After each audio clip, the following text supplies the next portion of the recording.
pause the recording. Yep. I'm going to pause it. Yeah. We'll go from there. Absolutely. Thank you. And first, I just want to thank everybody for being here today and supporting me along the journey, and acknowledge and thank the members of my committee, Dr. Snyder, who is our committee chair, Dr. Schaff, and Dr. Parr. So my presentation this afternoon is formed with the following agenda. We'll go over the rationale for the proposed study, identify the gap in the literature.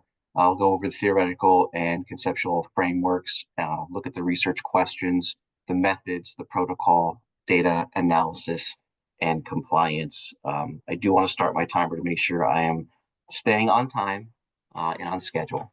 So again, my name is Jim Fazzino. This is a subject near and dear to me. I have over 27 years experience in education, having taught public school, middle school and high school students in Maryland and Pennsylvania. I have taught students face-to-face and online. And online learning is very important to me. It's an area of focus for research and study for me. I started my online teaching experience in middle and high schools back in 2011, long before COVID. As Dr. Snyder mentioned, I have about 9 years of experience as an adjunct and associate professor. Most of those are at the School of Education here at Notre Dame, where I've taught both face-to-face and online at the institution, and at the school or the Department of Music at Cecil College, where I taught face-to-face as well. As mentioned prior, I'm an administrator at an online program in an LEA here in Maryland, and I've had experience as a graduate student in both face-to-face and online environments. And so the notion of sense of belonging and online graduate program perseverance really resonates with me. The data indicates that really since 2000, there's been a steady increase in the number of adults earning graduate degrees in the US. That I believe was around 8.6 around 2000. And the most recent census revealed that number increased about 13.1%. So we see a steady increase in number of individuals seeking and earning these graduate degrees. Starting really the process here is the statistic that over a third of graduate students currently are now exclusively online. And that number since 2019 for NCES has fluctuated a little bit, back at 33% in 2019, rose all the way to 52% in 2020, potentially because of the COVID-19 pandemic. And in 2021, that number dropped down to 40%. But I think it's significant to note that at least a third, if not more, of graduate students are now exclusively online. And the literature shows, research shows that there's two real contributing factors to that. One is the flexibility that empowers graduate students where to take classes, when to take classes, how to take classes. They have a lot more control over when they access content and engage in coursework. And then, of course, secondly, the balance it offers them as graduate students. Most of the research indicates have sometimes competing priorities between family obligations, work obligations, professional responsibilities, and other priorities. And so the combination of balance and flexibility makes the online graduate program experience incredibly attractive for folks. But there is disparity in the program completion data, where there's a difference between what we're seeing in online versus in-person graduate program completion. And attrition rates for online, the research is showing anywhere between 10 and 30% greater attrition or discontinuance versus face-to-face graduate programming. And so, of course, that means there's an increased focus in online graduate programs and what institutions can do to support students in these environments. So my rationale for this study, my why, really boils down to IHEs are seeking answers to questions that inform institutional practices that result in increased student retention and success in all programming. Of course, this includes the online programs. And this study proposes to contribute to existing research, the role a sense of belonging plays on online graduate student engagement, perseverance, motivation, and success by exploring the degree to which graduate students' feelings of connection or feelings of disconnection in online programs influences program retention, completion, and attrition. The literature review that I have in my proposal is broken down into 4 interconnected categories. The first one recognizes sense of belonging as a fundamental and an enduring need. I'll go into greater depth about this topic when the theoretical and conceptual framework slides are shared, but essentially it speaks to the need to belong, or a person's desire for a sense of belonging as a pervasive, ongoing human need that governs our actions and our motivations. The second category in the literature review acknowledges the role sense of belonging has on academic or classroom settings, specifically the impact sense of belonging has on student attendance, participation, satisfaction, etc. The third category, I look at the notion of sense of belonging in online environments, including structures and practices that have been used to help foster sense of belonging, specifically around the notion of communities inquiry for online learning. And finally, following that, literature review unpacks the unique learning needs of online graduate students really through that lens. Some notable pieces from the Lit Review include the notion that sense of belonging has been established as a motivator in the classroom setting for quite some time. First explored by Goodnow back in the early 90s, the psychological sense of school measurement scale, looking specifically at middle school students and connecting sense of belonging to motivation, attendance, participation, overall satisfaction. That was then modified, adapted by Freeman in 2007, taking a look at sense of belonging in higher education. And that study targeted undergraduate populations, in person, of course, at the time. But the conclusions there indicate there is that correlation between an undergraduate student's sense of belonging and increased satisfaction, academic self-efficacy, and intrinsic motivation. From there, Thomas adapted further and really started to dig into when online learning became more popular. And looking at that study back in 2014, Thomas et al. Added to that, looking specifically at online learning, albeit undergraduate populations, also focused in on a reduced sense of belonging. It yielded an increase in silence, social isolation, and feelings of detachment, which then led to increased considerations for dropping the course or course withdrawal.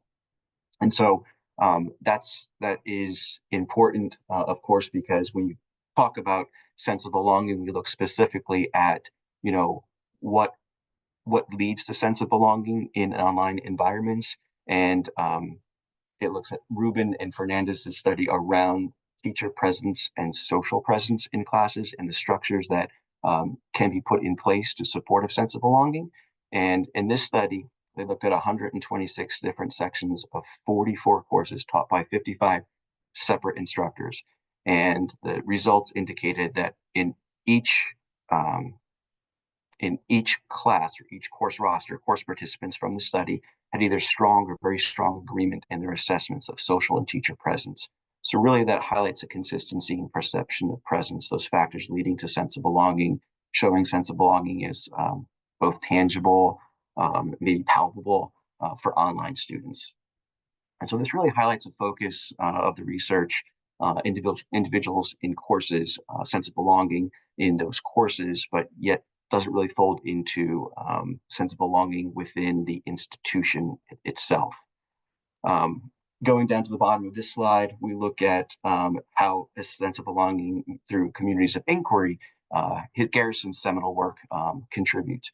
And we see that his work identifies teacher presence, which is, of course, the relationship students have with the teacher in the class in the presence of a relationship. Social presence, which is the interactions between and among all course participants. And then cognitive presence, the ability for participants to engage in the digital content and those digital online learning experiences, all leading to this feeling of belonging. And there is conflicting findings in the literature. There's some debate around this simply because by design, online learning can be isolating because it empowers the student to have control over certain things. And so this work, of course, focuses around building community in the online environment. Most interestingly, though, teacher presence has always emerged as a unifying thread through the literature as having the strongest influence on student sense of belonging. And there's debate around specifically social belonging, and that kind of comes out of online discussions, a very popular technique in online learning that shows we often have students in these online discussion forums who may not engage as readily, heavily, and deeply. And so Calvert and Sood's work back in 2020, prior to the pandemic, findings revealed that the fewer students that are engaged in an online discussion, actually the richer and greater the learning experience was for those students and sense of belonging, which is interesting because it does kind of conflict with the idea of building community among an entire group or a full course, full class of students. So from the literature review, some highlights that I just wanted to point out. Studies around sense of belonging and online learning in higher ed are situated primarily at the course levels, like I shared before, not at program levels. And most of these studies are going to leverage undergraduate participants or a combined or mixed population. Very few studies have actually targeted online graduate students and online graduate programs. In fact, from all the studies, we only found 3. And most recently, one of those was published about 5 or 6 months ago that actually just focus in on the online graduate student. And then finally, social, cognitive, and teacher presence can be established by course structures and practices in the online learning environment. So for my theoretical framework, I'm looking both at human motivation theory, which really speaks to this notion that once our biological and psychological needs are met, humans strive for that sense of belonging before they can reach their self-esteem and then their fulfillment, the actualization, where they can actually optimize their thinking, their productivity, and their creativity. And of course, it comes from Maslow and his work in the early 40s, where he argues that belongingness is essentially a psychological need that influences our engagement and cognitive demand in higher order learning activities. Excuse me. The second part of that, of course, is coming from Baumeister and Leary's belonging motivation theory, which states human beings are fundamentally and pervasively motivated by a need to belong in all environments and all contexts and all experiences. So this is an ongoing urge in every environment that people experience as a regular part of existence. And so if this holds to be true, the greater the perceived sense of belonging is formed by the quality of interactions, acknowledgments, and validation from others, the greater the likelihood of student satisfaction, motivation for achievement, and online graduate program perseverance. And so the graphic that I'm going to share on the next screen, the conceptual framework, tries to illustrate that in almost a stairwell model. As those basic needs are met, the quality of the interactions and experiences can open and blossom. Once those have blossomed, those feelings of acknowledgement and validation occur, and that is where you move into a student's sense of belonging. And as that student's sense of belonging increases, so does the motivation. And as that motivation increases, over time, perseverance in online graduate programs will increase as well. So that kind of combines the notion of those concepts together. The research questions for this study really boil down to one overarching question supported by sub-questions that are identified and supported in the interview protocol for participants. So the research question asks, how does perceived sense of belonging serve as an influencer for online graduate students as it pertains to program retention, completion, and discontinuance or withdrawal? And to get to those ends, the following questions, such as how is sense of belonging established in online grad programs? How do online graduate students define and determine their sense of belonging in their online learning environments? Which specific online learning activities foster the greatest sense of belonging among online graduate students? How does sense of belonging contribute to online graduate program completion or discontinuance? And then finally, what factors contribute to program perseverance? And this, of course, is supported by Tinto and Strayhorn's notion that no single factor is going to contribute to a student's ability to sustain enrollment and persevere in academia. However, this really does the study looks at sense of belongings influence and impact on that.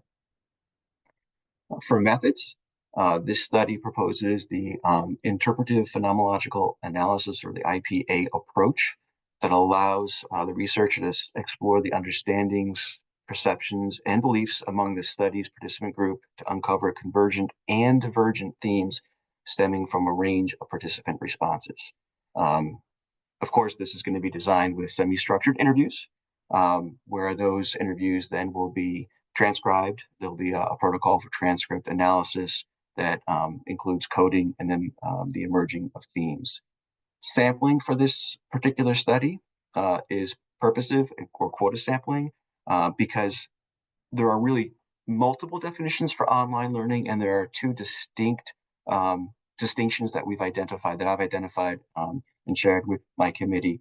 One are the students who engage in online learning in a completely asynchronous experience where there is no requirement for synchronous or same time interaction with others via device. And that's one group. The second group would be the students who are engaged in online learning programs who do have a synchronous requirement, almost maybe comparable to class meeting times or lecture times that would be established in a syllabus throughout the course of a semester, every year of study, or over the years of study.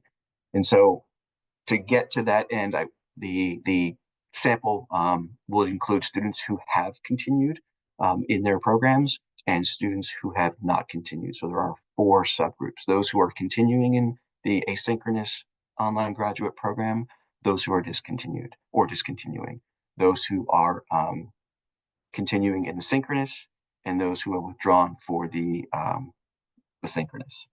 And then finally, just a little bit about the recruitment for participants. Social media is going to be leveraged for advertising for participation. Research now indicates that the use of social media does have some strong and comparable results to other methods. So I'm going to leverage Facebook, LinkedIn to solicit interest from participants. I'll also be relying on the professional networks of committee members and referral chains from participants as well. Of course, depending on the number of students or participants we have, number of participants that I would need to continue to solicit interest from. The interview protocol is designed around McNamara's 8 principles and Callio's framework for qualitative semi-structured interviews. It tend to be among the standard practices. They'll include scripted material for participants to digest that provides an overview of the topic, multiple confirmations for consent, a preview of the process, the actual series of semi-structured written out questions, and information about member checks. Of course, member checking would be when transcripts are shared with participants, that they can clarify, add anything they may need to ensure that their thoughts have been captured accurately. Interview will be broken down into 2 parts. Part 1 of the interview would be establishing context for sense of belonging in educational settings prior to the online experience, so that we can allow participants to establish their background knowledge and share that. And secondly, part 2 probes deeply into the actual online grad program experience to isolate participant reflections and interactions with other members of their online community, structures of their online learning programs, perception of belongingness on their perseverance, motivation, engagement, and so on. I did conduct a pilot study this summer. Between July and August, I identified 2 participants. And really the purpose of that was to test the alignment between the questions, the data, identify some deficits in study design, and ensure consistency among participants and revise the protocol. It was assessed and it was revised based on participant responses. So I was grateful for that experience this past summer. Finally, the data analysis and compliance piece. So for confidentiality, the use of pseudonyms in interviews will be used. There will be recordings. Interviews will be conducted in webinar, very much like this. It will be done on Microsoft Teams, but the ID key of who the participants are will actually be kept physically and separate from, of course, where the digital recordings are. So we can help ensure confidentiality. And those documents and files will all be behind password protected folders within the enterprise solution of Microsoft 365 at Notre Dame. Of course, everything for this proposed study would have to go through IRB, and the study, of course, will only begin with IRB approval. Analysis strategies to ensure bias is not influencing outcomes. I'll be engaging in journaling and memoing after each and every interview. Full disclosure, I am an online graduate teacher, an online graduate student, so I need to make sure I can isolate my own biases. Bracketing, of course, being used. It'll be an open coding process. It'll be iterative, where I'll be able to leverage transcripts between and among and continually compare to make sure that we're getting the rich, thick data that's needed for the study. I will be using Deduce as the QDA to help organize and work through the process for coding and analysis. And the code reliability will be part of this practice, where I'll be asking Dr. Snyder, my chair and methods expert, for a minimum of 25% code reliability verification between and among transcripts. And finally, the ethical considerations, multiple consent checks, prioritizing participant well-being. Of course, if at any point a participant is uncomfortable, we'll be able to stop the process immediately and provide access to support as needed. Connect that individual with Dr. Parr, who is on my committee. And then, of course, we'll adhere to all IRB regulations at NDM. So I'm hoping I did that within 20 minutes. I was able to go over the rationale, the literature, conceptual and theoretical frameworks, the questions, the research methods, protocol, and the compliance pieces. Well done, Jim. Thank you. So you can you can stop sharing your screen and we can see Ruby faces. And I realized in the beginning, Dr. Parr, I did not have you introduce yourself. I'm so sorry. So please tell us who you are, and then we'll ask Jim questions. Sure. I'm Dr. Joy Parr, and I'm with Baltimore County Public Schools. I've been with them for about 30 years after having some experience in independent psychological work, where I was a licensed psychologist in a private practice. But my love is really in the educational system. So my current role is as a school psychologist, but I have an unusual position. I had served a school in a typical situation, but now I'm doing more support for our adults with some collegial peer counseling and consultation. I work with the Office of Home and Hospital and the students that need those services. And I'm also supporting our schools that are doing positive behavior interventions and support. So I do a lot of training around that. Thank you. All right. So what questions do folks have for Jim? So I have a question for you. As you were talking about this, I'm wondering if perhaps you've thought of adding like a quantitative component to this. I love that you're doing qualitative research and interviews and everything, but I'm also wondering like what might a survey do with fixed choices, so you don't have that extra qualitative piece of, other, where they put in what the other is. I was thinking that something like that might give you more data sources to be able to triangulate your data in the end.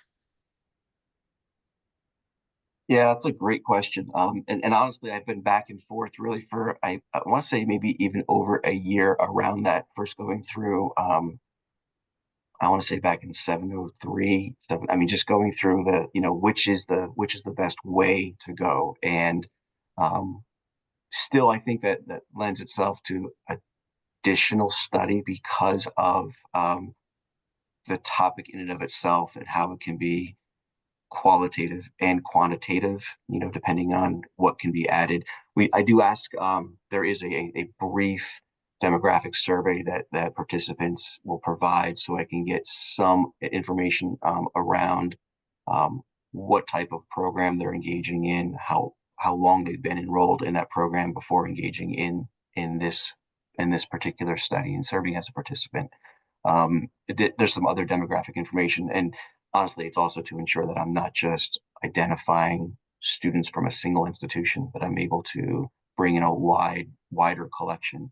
I think with the qualitative piece and digging deeply into the unique experience. The interest there for me and leaning towards that part of the study was because there are just so many unique experiences that are had in these online learning programs throughout the just with even the very few folks that I met with over the summer, that I recognize that focusing on hearing their individual stories first to really dig deeply into that, and then maybe starting to flesh out specifically what other things could I have quantitatively be asking down the road, whether that's, additional research, it's, potential publication focus years to come. So I have thought about it, and I settled on this model simply because I wanted to focus on just what folks were coming back with, to help actually frame my interest in what would come next. So more of an exploratory model now that could potentially turn into something quantitative Yeah, and I down the think it's road. because I really thought about what instruments are out there currently and have been used and used over and over. And I'm wondering if there are things that, because the literature really is really spiraling from good now's initial scale. And so are there things that we should be including that we haven't considered, especially as it comes to graduate students? And so I think this is more of a study that helps open Pandora's box. And I know it's supposed to be adding to the literature, but I think what will end up happening is potentially, asking many more questions because of this, and then that might lend itself to um, a mixed methods or even just a quantitative study that could very well be engaged in with online graduate students. And the honest piece behind that, of course, is the limitation of finding those who have discontinued. That's my biggest concern, to be honest, is the willingness for folks who have withdrawn, discontinued, to then open up and share genuinely their experiences. And so it's just a guess based on what I've experienced in conversation, finding a true balance between continuing and discontinuing may be a unique challenge that somehow, if we can unlock these focus questions through this work, that then we can start looking at how then do you access those who drop out to get that information in a quantitative way. Jim, this is half a question, comment, or maybe something from your pilot study. I'm really interested in the study. As obviously, I'm an online professor here, so always trying to promote the sense of belonging. And I saw a little bit of this in your lit review too, so you could speak from there. What do you think the role of the actual assignments are? I've read like more alternative assignments, and I'm trying to always experiment. But yeah? So go ahead. Yeah, So that's a great question. That's actually one of the things in the lit review in that last category. Online graduate students have tended to focus more on not social interactions, but interactions or experiences and assignments that are unique and that are content based and relevant to what they want, which speaks to adult learning theory. It has to be tangible and usable for me, turnkey for tomorrow. It has to be something that resonates with me.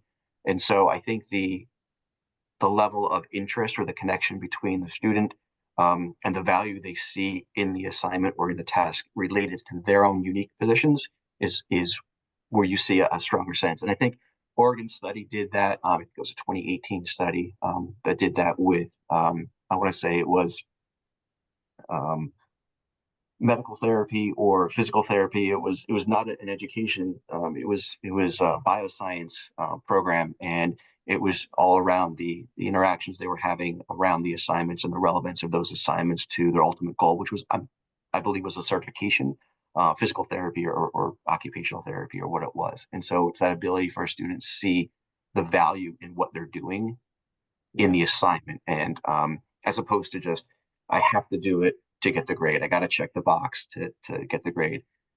The research there is showing that I have to see value in what I'm doing as it pertains to me specifically. So allowing choice, the flexibility, and the freedom, um, maybe not a one size fits all assignment or task, but something that meets the intended outcome could be something that increases the connection that they call cognitive presence in Garrison's framework. Does that help answer that question? Yeah, absolutely.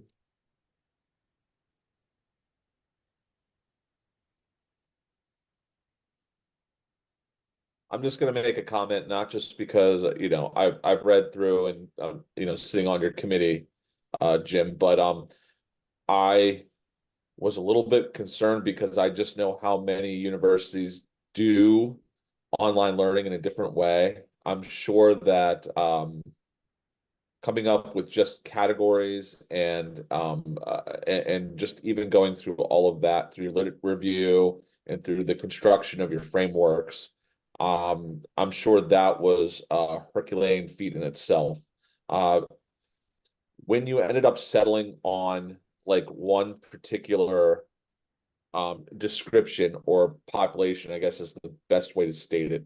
Can you specifically say who is going to be who's going to be your target population that you will try to interview? I know you've said it, but who and how you're going to try to accrue it, but it's online graduate students. Is it any subject area? Yes. Yes. Okay. And so that way, the thinking behind that was if it's wide enough and we're looking at just the experience as opposed to the experience combined with the need. So for example, many students in the School of Education are there because if they make it through the program, they earn a certificate or it levels them up in a career change. So that it's almost like that's the pathway, and that may be the motivating factor versus if it's open to every discipline. And in my pilot study, full disclosure, I did have one student enrolled in a School of Education, not at Notre Dame. I had one student that was enrolled in finance, not Notre Dame, and that was really just to understand what is their experience with online learning um, in general. It's a very blanket thing because again, we're still painting with a wide brush stroke of what is online learning, and so the more voices that can be heard, and if we can find and identify common themes or divergent themes for these folks, then I think that's going to be valuable for our understanding of sense of belonging and the impact it has on continuance or discontinuance, and perhaps one of the things that institutions may need to consider going forward to increase opportunities for perseverance as opposed to attrition.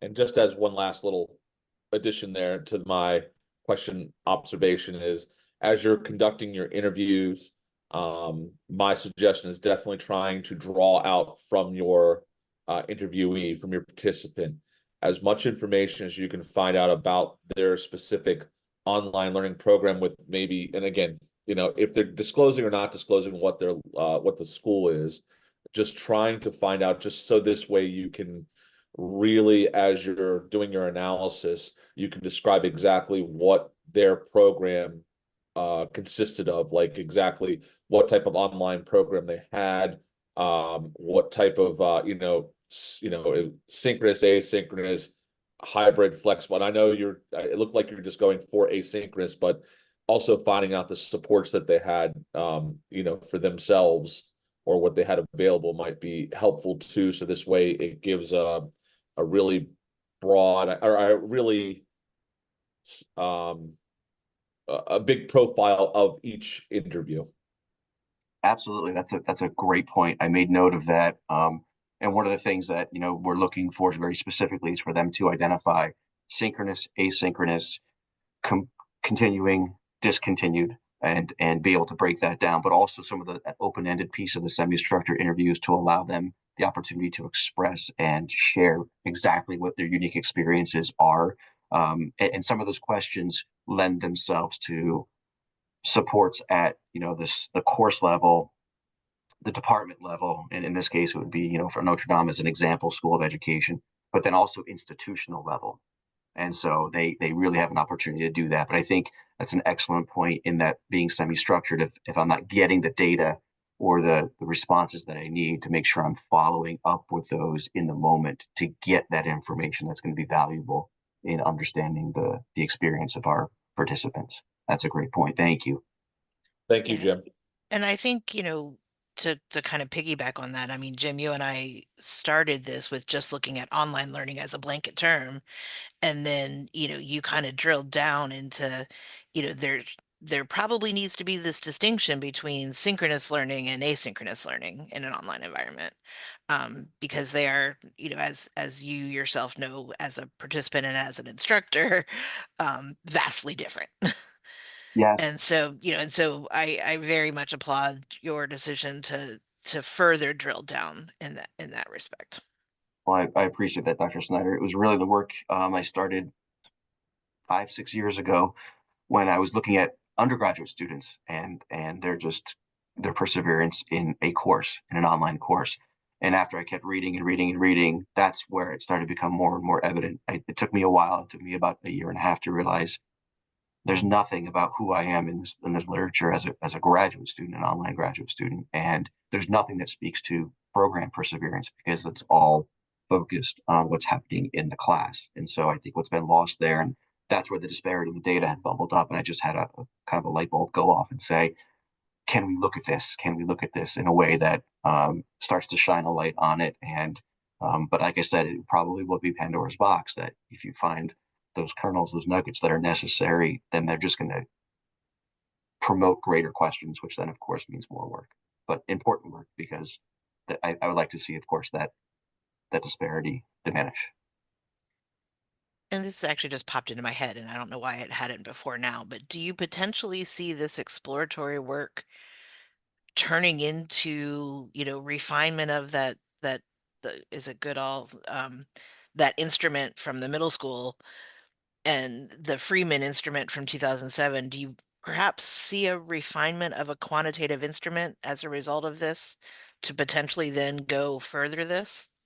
I would think so. And based on what Dr. Letizia had mentioned, if you're going to focus it on the graduate student, the graduate experience, what are the things that I just by nature am lended to gravitate towards, in situational, because a lot of these are speaking to, relevance with their broad terms and asking, specifically graduate students, how does the coursework align to your professional and personal goals? How confident do you feel in your ability to execute what standards have been placed in your classes, in your field of study, or in your chosen career path, if we're looking at it vocationally, or your confidence in ability to, whatever X, Y, or Z may be.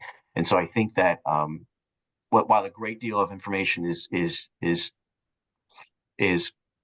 coming from all of these belonging instruments in the K-12 space and in higher education, it's really a question of how can we make one that really tailors to online, so that institutions then can have a really good sense of what's happening there and identify the practices, or at least open up the conversation to identify those evidence-based practices that need to be embraced, and maybe even additional supports that haven't been considered. And we've had conversations about this just in relation to one institution, but it's not just one institution. It's a national concern around student retention and completion rates that can be in alignment with the face-to-face, and very, simply sometimes out of sight, out of mind. Maybe addressing just that very simple notion of what can institutions do in the structures and experiences for online graduate programs to ensure that that is not the case. Thanks. I appreciate that. I just had a quick question, and I was just wondering, Jim, had you thought about trying to match your students in any way?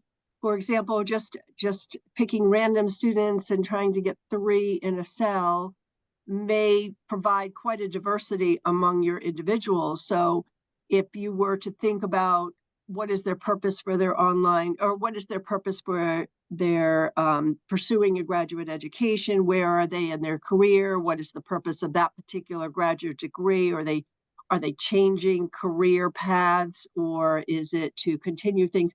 I'm wondering whether some of those reasons might also affect their willingness to continue in their program, whether it be online or whether it be in person.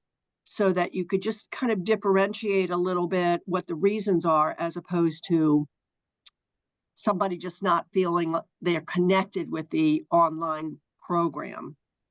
That's a great point. That's a great question. And that's actually why the last research question, what other factors contribute to program perseverance, that was really in there. What are those intrinsic or maybe extrinsic factors, where I am, what I need, that may have absolutely nothing to do with how connected I feel, but yet these other factors are driving, this need for continuation, and exploring that, I think, is also important, because we look at online graduate students really from, we think oftentimes as folks who are requiring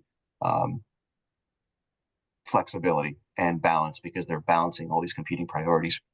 But there's still a population of students who are full-time graduate students, and that is their thing. And what that leads into. And so I think that's why, and again, Tinto and Strayhorn's work around that, identifying there's not a single factor, and being able to look at that and tease that out. And it very may well come out that individuals with this particular I don't want to say demographic, but this particular circumstance or circumstances have tended to lean towards this as an outcome, or these are the themes that tend to resonate with them, and as it relates to sense of belonging and perseverance, versus this group of participants in the study who these are their situations, and this is how they play out with sense of belonging.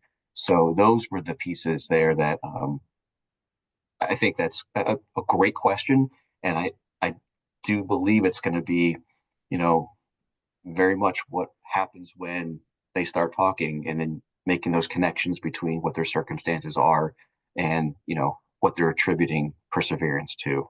And again, it may have to do with sense of belonging as being an influencer or a heavy influencer, but really the question says to what degree, or how it influences. We may find some with a higher degree than others, and then having to tease out, why would certainly be something to expand upon. Yeah. So Joey, are you suggesting potentially that it become a question in the demographic survey that then Jim uses to find other candidates, other participants that have that same characteristic? So to try to, I want to wrap my head around what you are envisioning there. I mean, it just sounds like it would become an enormous challenge when you're trying to match individuals in this kind of setting. Right. And so if you don't, then you're just the explanation of how you explain your data might be just kind of all over the place. I don't know how to say that, but you only have 3 individuals per cell, so you're already talking about a lot of variance just in general. And I was thinking again of Dr. Bull's question about whether or not there's some sort of quantitative measure of sense of belonging, which is, as I was thinking about it, sense of belonging seems potentially situational as opposed to personality characteristic. I mean, I guess it depends on how the test was formulated and what they're actually trying to measure. But it sounds like in much of what you're talking about in terms of sense of belonging, we're talking about sense of belonging to that, to the situation of that educational environment. Of online learning. Correct. Yeah. And the thing with the framing the questions around sense of belonging, and even I found this in the pilot study, is the participants focused on different things that led them to establish feelings of belonging and what it meant to them. And so it very may well be that pairing up folks with very similar experiences as far as outcomes, life experiences, desires, or whatnot, may very well be divergent in the fact that they may define sense of belonging and may focus on what establishes belonging for them differently. And so operationally, it could be defined, I think it is defined very specifically as the feeling of connection with others in the group.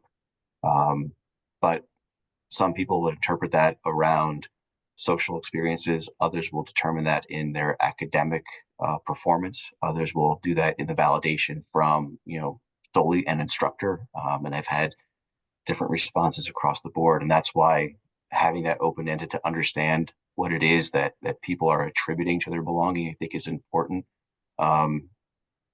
It's a fascinating question. It certainly lends itself to a qualitative study if it could be defined and operationalized for everyone in a unique and single way. But what I found is people focusing on different things because it's just, what's important to them, maybe an area that they are seeking to have that validation for in their own experiences. And it hasn't been the same that among the participants and even the few folks I've talked to about the study, and just shared spitball with the idea of, what does this mean to you? More importantly, how do you register? How do you measure it? What do you focus on? And it's interesting because not everyone's focusing on the same thing. And I think that speaks to the exploratory nature of this. And I hate to put the questioning to a stop, but we are a little bit over time and we could talk about this forever, because clearly this is something that all of us are very interested in.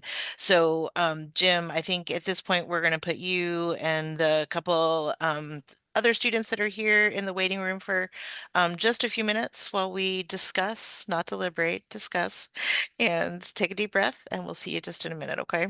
Thank you.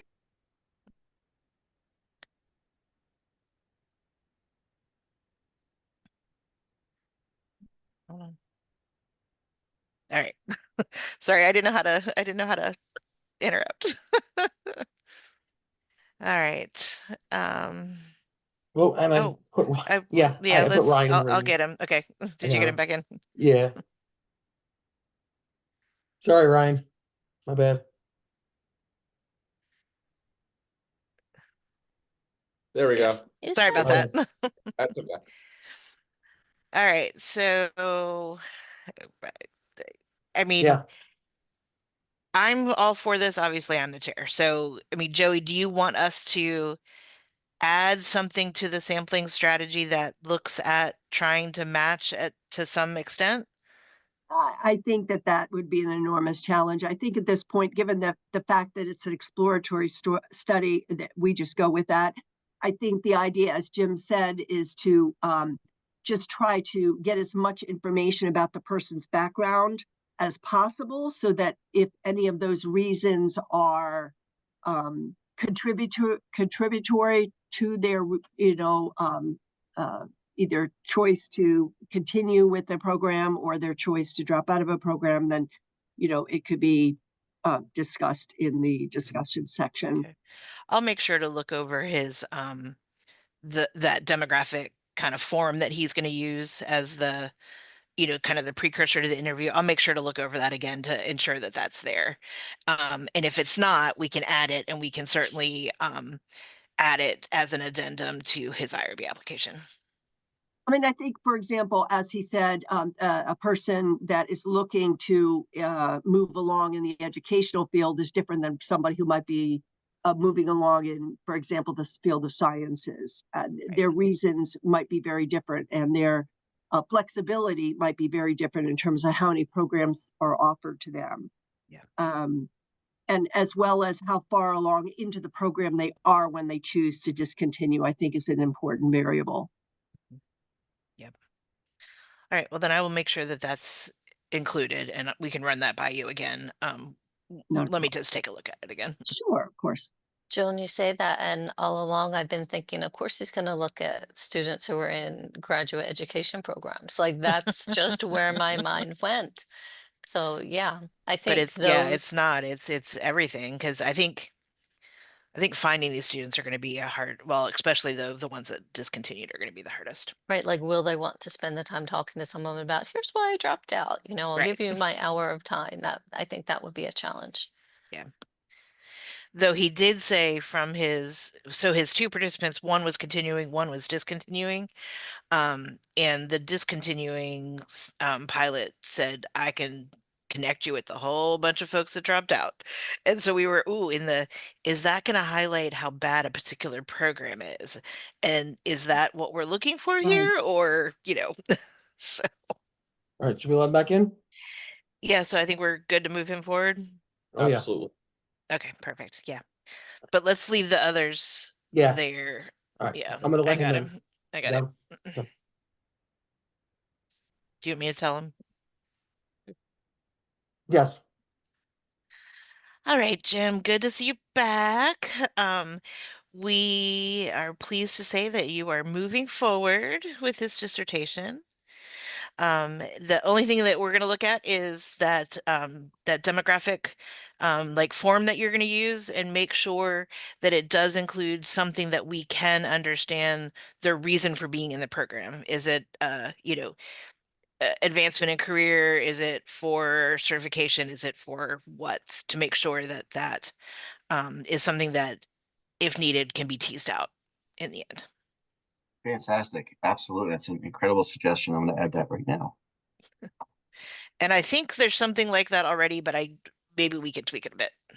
Yeah, it's because how many categories, how diverse can we make that to capture all of the intent? So thank you Yep. everyone for your time and your feedback. I greatly appreciate it today. Yep. Congratulations. You can take a Yay. deep breath now. Congratulations, Jim. Thank you. Thank you, everyone. It's It was a magnificent presentation. thank you. Thank you, Absolutely. Joey, for your support. Of Thank course. you. All Dr. right. Bull, pleasure to meet you. Pleasure to meet everyone. Dr. Letizio, again, great to see you. Again, Dr. Slater, thank you for everything. I know you have another presentation, so Yep. But I'll touch base with you this afternoon. I know you're off today, so go relax, go play your drums or your guitar, and I will call I'll you later. enjoy that breathing exercise you sent me. I'll do another one of those. Okay. Sounds good. Thanks, Take everyone. care. Take care. Have a nice day, Bye. everyone. You too, Bye. Joey. Thank you. Okay, I inadvertently. It's okay. It's Sister Grace. So No, I removed. Oh, such an idiot. what I happened? I hit the wrong thing. That the chair for the next dissertation was on, and I hit the wrong thing, and I removed him by accident, and now it won't let him come back in. Oh, ooh, yeah. We're gonna have to do a ooh. Does that mean, I think it means that do we have to do a new Zoom link? I don't know. Let me actually let me just get mine personal one start. And actually, are we still recording? Let me stop recording. Yeah, we are. And actually, we're gonna have to cut that out anyway. It doesn't let me stop recording. So you stop recording. Okay.